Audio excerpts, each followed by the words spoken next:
KHOU 11 starts right now with a breaking news alert. Good morning, Houston. Thank you for joining us. I'm Sherman Chow. We continue to follow the latest developments out of Central Texas, where at least 82 people have died in catastrophic flooding that submerged the hill country over the weekend. Kerr County officials sharing the latest update about this flooding along the Guadalupe River. Let's listen in. And 9 children are pending identification. At present, there are 10 campers from Camp Mystic unaccounted for and 1 counselor. We continue to offer our condolences to those affected. Reuniting the families remain our top priority here on this operation. Please note that Highway 39 of an Old Ingram Loop remains closed to the public. Other than those who live in that area would not be allowed out there. I will now turn it over to Senator Cruz. City Manager Dalton Rice. Good morning, Dalton Rice, the city manager for the city of Kerrville. As everybody knows, we are working in conjunction with the city under a unified command response and again, a lot of devastation. Our hearts go out to the families and the victims. We want to continue to work together as a community. We love the media support on this to be able to communicate that message, communicate family, communicate togetherness, and we really appreciate all the support and helping us be able to do that. Search and rescue, as the sheriff said, search and rescue operations will continue today from Hunt in North Kerr County all the way to Canyon Lake in Comal County. Now, we're only focused on the Kerr County side, but we wanted to talk about that because for a linear from Hunt all the way to Comal County in a straight line distance is over 100 kilometers. This is a massive field that is happening. And again, this is unprecedented flood events. So we are still currently in the primary search phase, which is the rapid one. They are running it, we have different segments that are gridded out. Each one of those segments are taking anywhere between an hour to 3 hours, up to 2 kilometers for each segment. So what that means is they're running into a lot of technical challenges with terrain, with water, even potentially, with weather, in the rising fields. We've talked about this before. Volunteers stay out of the way because if we start getting weather reports and all the other complications that are out there, we then have to pull off of those search and rescue missions to be able to communicate to those volunteers to get off, to make sure that they don't become victims themselves. Those operations involve 19 different local and state agencies, in addition to conducting primary and secondary searches. They will be conducting welfare checks on areas in North Kerr County impacted by power outages. And when we say search and rescue operations, that is boat, walking on the ground, dogs, drones. Again, keep personal drones out of the air. Helicopters. We do have other assets that are continuing the search as well. As of present, KPUB, which is the Kerrville Public Utility Board, is reporting continued power outages between Hunt and Ingram along the South Fork of the Guadalupe River in Hunt. In the South Fork area, there are approximately 40 down power lines and significant infrastructure damage. KPUB has brought in additional utility personnel to help with restoration, but it's not possible at this time when the power is going to be restored. There are some substations along with those power lines that we are still trying to get access to just from debris buildup or them being completely wiped out. So we do not have an estimated time on when those are going to be fixed. We continue to have substantial number of requests for volunteers, as I said before, and donation opportunities. We are asking those who want to volunteer to contact the Salvation Army in Kerrville by phone at 830-465-4797 or in person at 855 Hayes Street in Kerrville. Monetary donations can be made on the Community Foundation of the Texas Hill Country's website at www.communityfoundation.net. They have a Kerr County Relief Fund set up on that site. And I will now turn it over to the Mayor, Joe Herring. Thank you for being here.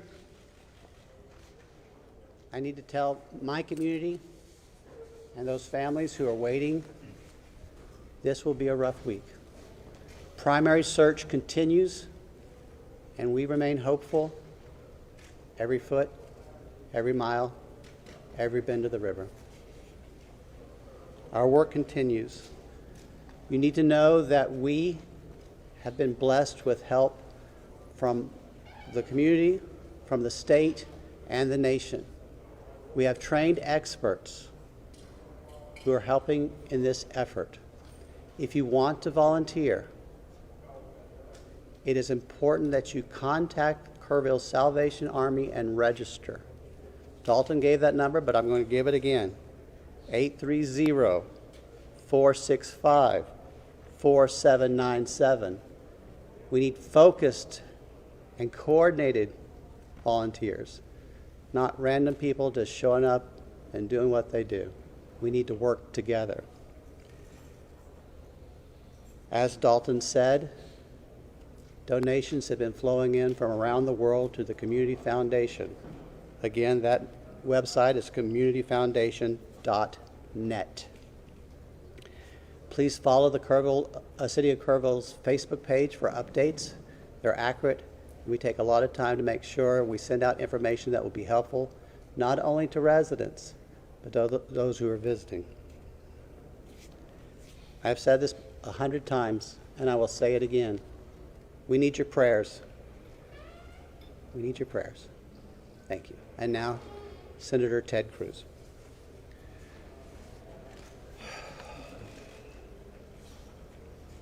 Texas is grieving right now.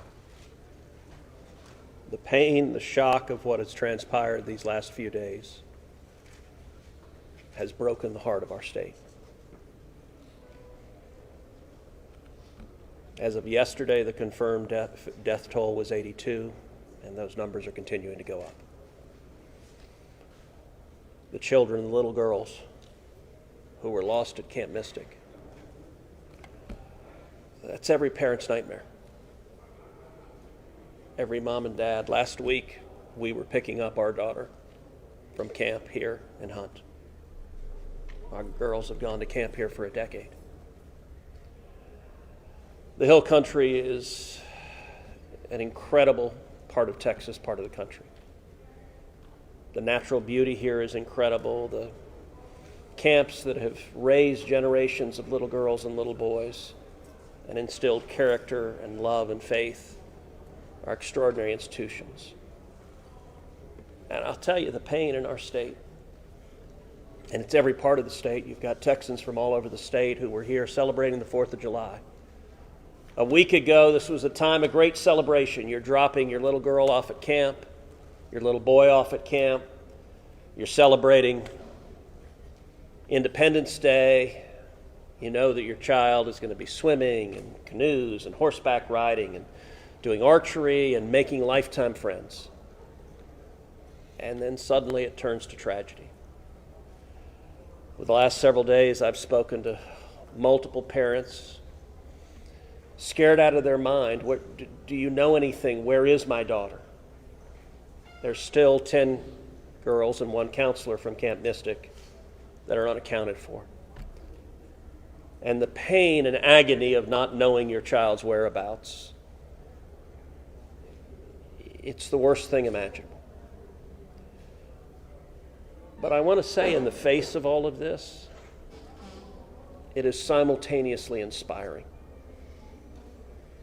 Every time there's a tragedy, every time there's a natural disaster in Texas, Texans come together. Texas is a big state. We've got 31 million people, and we have hurricanes, we have tornadoes, we have wildfires.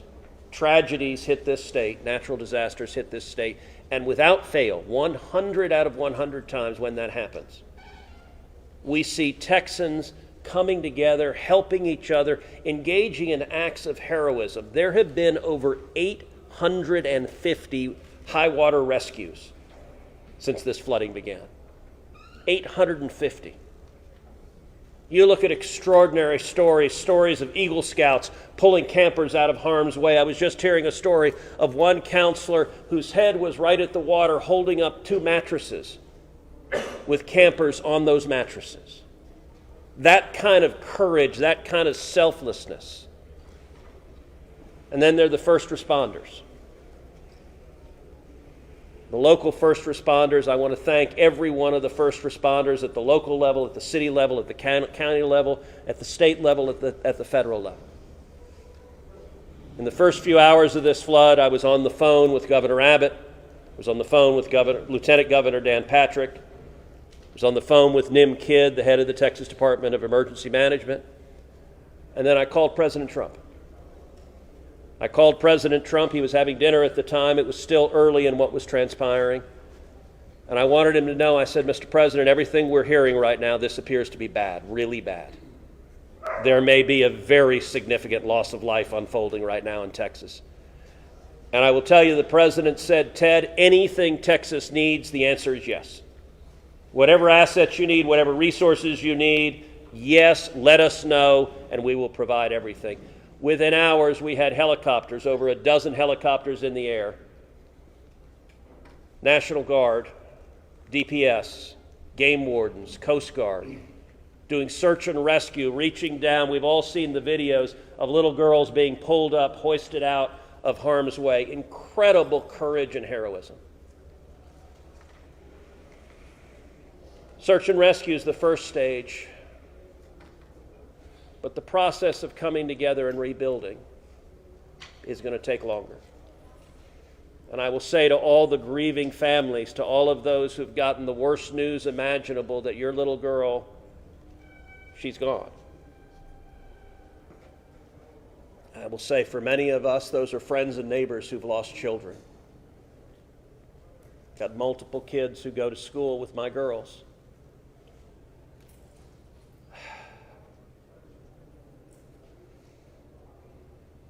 The mayor asked for prayers. And I want to say thank you to the millions of Texans, to the millions of Americans, to the millions of people all over the world right now who are praying for Texas and praying for those parents. Going through this grief, it is going to take love, it is going to take friends and family embracing and hugging and holding them while they weep. And it's going to take the church. With every disaster, one of the things we see here in Texas is the church steps up and the church helps and the church feeds and clothes and comforts. This morning I met with a group of chaplains who've been going through the incredibly difficult process of talking to mom and dad after mom and dad who just lost the most precious person they ever knew. And those chaplains are just trying to love them and show God's love. So I want to say we will come through this. To those in the midst of grief right now, that might seem hard to fathom. But Texas will come through this. And I just want to say thank you. I want to say thank you to these gentlemen here who are working. They are not sleeping. They are working every day. Thank you to the families. Thank you to the Salvation Army. Thank you to everyone who is just reaching out and saying, how can I help? We will come through this, and we'll come through this together. Thank you. And now we'll take questions. Senator, you talked about no kids here and taking your own kids to camp. Was it ever communicated to you that there was a need, that it was a priority to have a warning system so people have a chance to escape something like this? Well, listen, I think anytime you're dealing with major rivers, there's a risk of flooding, and there's always been a risk of flooding, particularly on the Guadalupe River. I will say, in the wake of every tragedy, there are things that are predictable. One of the things that's predictable is that you see some people engaging in, I think, partisan games and trying to blame their political opponents for a natural disaster. And you see that with a hurricane, with a tornado, with a wildfire, with this flooding, where people immediately say, well, the hurricane is Donald Trump's fault. Look, that I think most normal Americans know that's ridiculous, and I think this is not a time for partisan finger-pointing and attacks. Now, after we come through search and rescue, after we come through the process of rebuilding, there will naturally be a period of retrospection where you look back and say, okay, what exactly transpired? What was the timeline? And what could have been done differently to prevent this loss of life? And that's a natural process. I think it should not happen in a bitter and partisan sense, but it should happen in a reasonable sense of saying, what lessons can we learn? And I will give an example. Houston's my hometown. you live on the Gulf Coast, we get hurricanes. That's part of living on the Gulf Coast as hurricanes hit. And I do think Texas as a whole has learned over time how to deal more effectively with hurricanes. And so you look here, we know the National Weather Service put out an emergency warning just after 1 a.m. and a second emergency warning just after 4 a.m. Now, obviously, most people at 1 a.m. and 4 a.m. are asleep. And so I think we will have a reasonable conversation about, A, are there any ways to have earlier detection? And some of that, the limits of a flash flood, they're very difficult because they can arise so quickly. But everyone would agree in hindsight, if we could go back and do it again, we would evacuate particularly those in the most vulnerable areas, the young children in the cabins closest to the water. We would remove them and get them to higher ground if we could go back and do it again. Obviously, everyone would.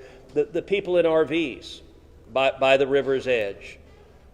We know in disasters like this, RVs and mobile homes are particularly susceptible, whether a flood or a hurricane or a tornado, they're particularly susceptible to that. And so my hope is, in time, we will learn some lessons to implement to next time, and there will be another flood, there will be another disaster. But next time there's a flood, I hope we have in place processes to remove especially the most vulnerable from harm's way. But I think that's going to be a process that will take a careful examination of what happened and how can we implement processes better in the future to prevent this same loss of life. Senator, there were claims that the National Weather Service sent that first flash flood warning that should have alerted phones at 1:14 in the morning. Well, we have a federal public database maintained by PBS Warn, that says the first emergency alert wirelessly here in this area to Kerr County was not until after 9 a.m. That was more than 4 hours after the severe flooding had come to this area. Did you know that? Have you seen that? And what's your response, knowing the state and cuts to the NWS in recent months by this administration?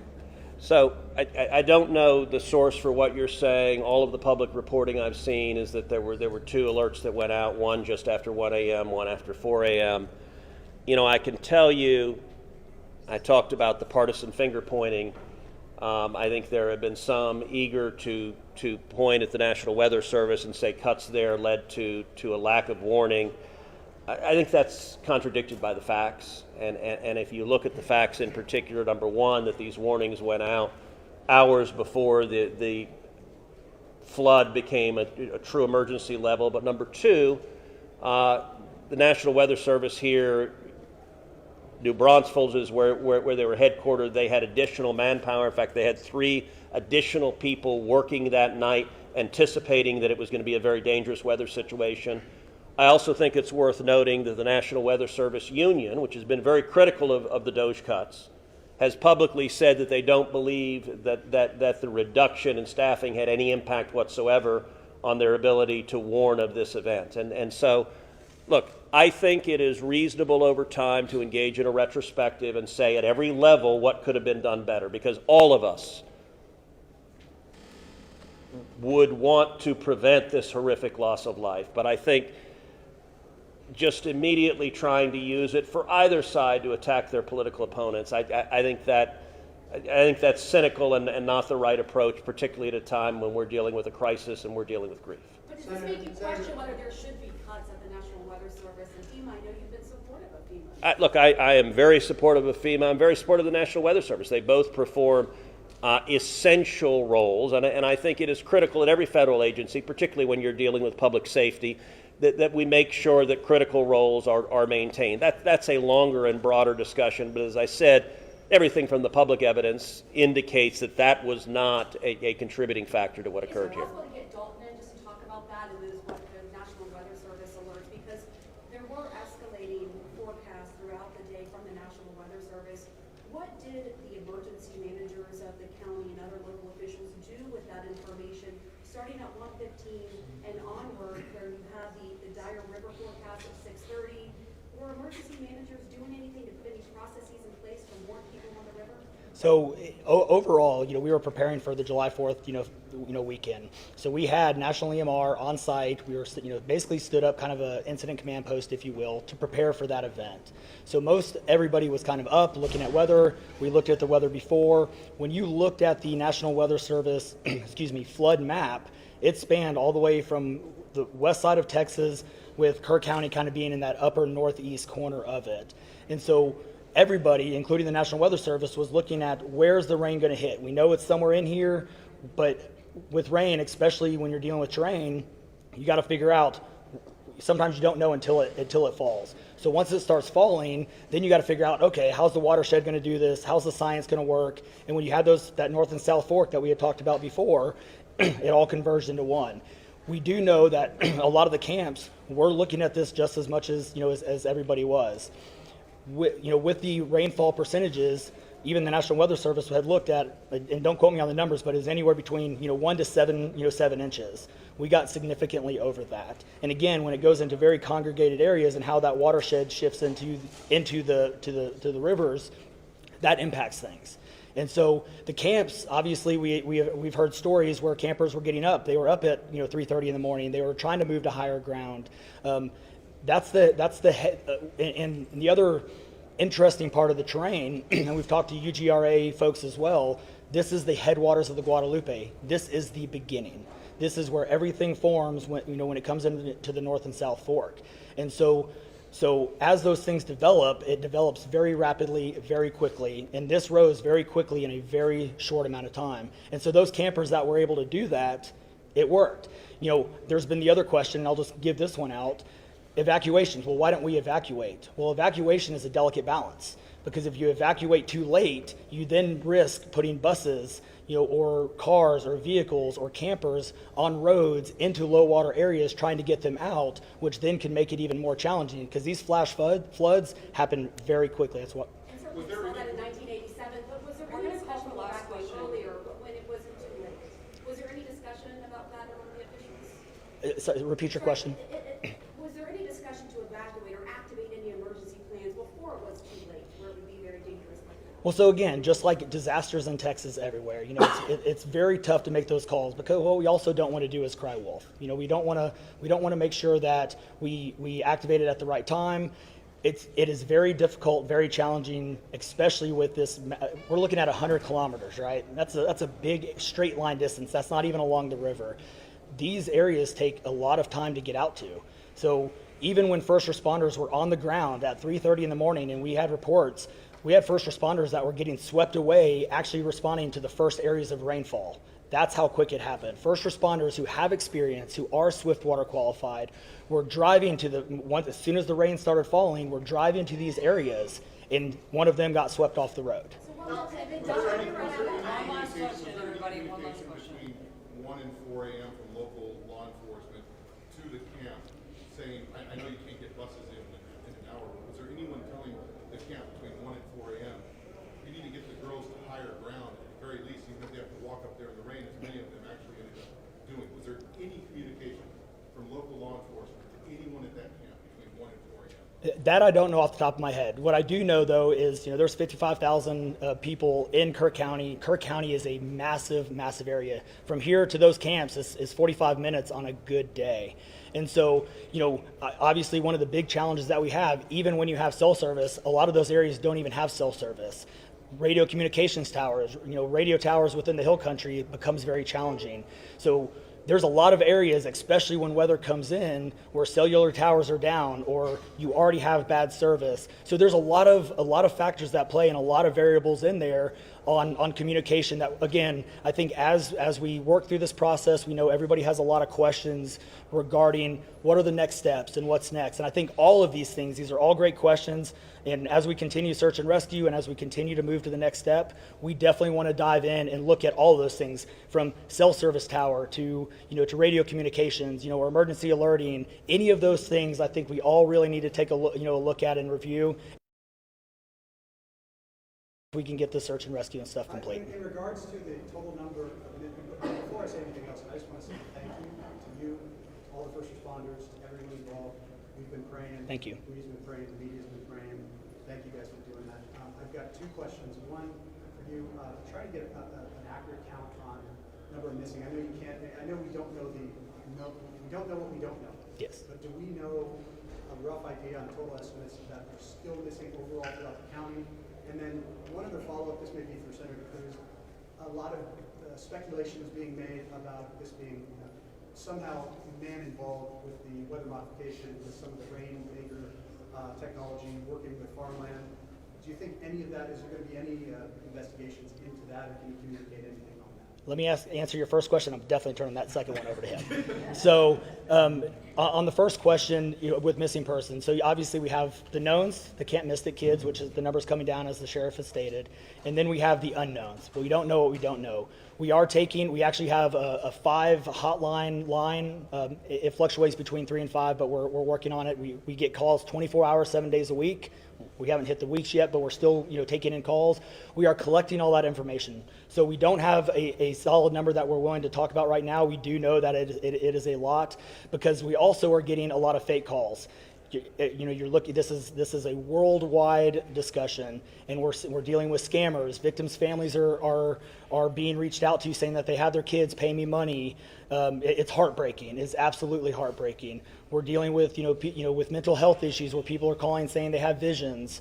All of these things we're dealing with on a day-to-day basis, and we're having to vet this information, and it becomes very taxing on our people. Again, this is an extremely heartbreaking. This is, if not the worst, one of the worst disasters in this region in a very, very long time, even beyond 1987. And so, but we're Would best estimate like dozens or hundreds, or just to give people an idea? a lot. So, Follow-up, yeah, let me. Yeah, Not to get into the weeds on, people are asking lots of questions, and where should we start the investigation at? To the best of my knowledge, there is zero evidence of anything related to anything like weather modification. And look, the internet can be a strange place. People can come up with all sorts of crazy theories. What I know is a reality is that a whole lot of Texans are grieving right now. I will tell you, I was visiting with one parent who was talking about online, being harassed online because their information was public, that they had a little girl who was missing at Mystic. And look, there are a lot of people who are messed up, and my call for everyone, there's a time to have political fights, there's a time to disagree. This is not that time. This is a time just to reach out, support each other, go volunteer at the Salvation Army, give them money, go volunteer at your church, you know what I did when this happened? Just go hug your kids. Because I got to tell you, I hugged my girls with tears in my eyes, because every one of us who's a parent, there but for the grace of God go I. And nothing will fill the void in these moms and dads' hearts, but they'll make it through it. And every one of us, we have an obligation to come through and help them make it through it. And look, Texas will come through, and let me say, Kerr County, the Hill Country is incredible. It is beautiful. And these summer camps, Camp Mystic is an incredible Texas institution. For a century, it has made a profound difference helping young girls become strong women in Texas and across the country. And so, for me at least, I'm praying for these camps. I'm praying for all the campers, everyone implicated, everyone impacted, and I hope we come together and stand as one doing that. Thank you. Thank you, everyone. Thank you, everybody.